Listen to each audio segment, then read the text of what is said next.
Time வேறு ஆயிடுச்சு, அப்பா வேறு தேடுவார். பஸ்ஸே இனி வரல, என்ன பண்ணுறது? இது நம்ம கூட கோயிலில் சண்டை போட்ட பொண்ணு தானே? என்ன இந்த பொண்ணு ஏதோ ரொம்ப நேரம் யோசிச்சுட்டே இருக்கா. பேசினா மறுபடியும் சண்டைக்கு ஏதாவது வந்துருவாளோ? சரி, என்ன பிரச்சனைன்னு கேட்டு பார்ப்போம்.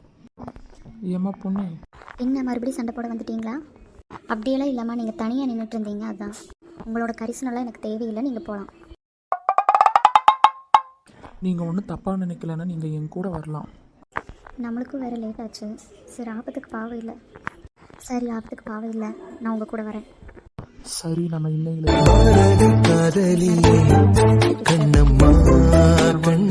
மறந்துட்டேன்.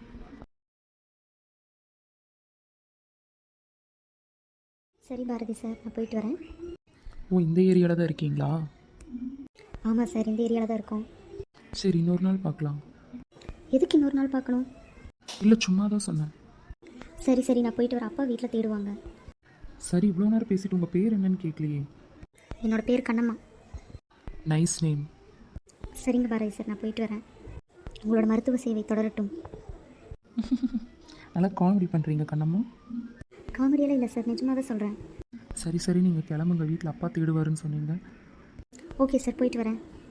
சரிங்க கண்ணம்மா. முதல் சந்திப்பு கோவத்தில் ஆரம்பித்தது, ஆனால் இரண்டாவது சந்திப்பு ஃப்ரெண்ட்ஷிப்பில் முடிஞ்சது. இதுவும் நல்லா தான் இருக்குது. எதுவும் காரணம் இல்லாமல் யூனிவர்ஸ் நம்மளுக்கு பண்ணாது. சரி, என்ன ஆகுதுன்னு பார்ப்போம். ஹாய் மக்களே, நீங்கள் நம்ம சேனலை சப்ஸ்கிரைப் பண்ணாமல் பார்க்குறீங்க. ஸோ ப்ளீஸ் சப்ஸ்கிரைப் பண்ணிவிட்டு நம்ம பாரதி கண்ணம்மா எபிசோடுக்கு நல்ல வரவேற்பு கொடுங்க. பாய் மக்களே.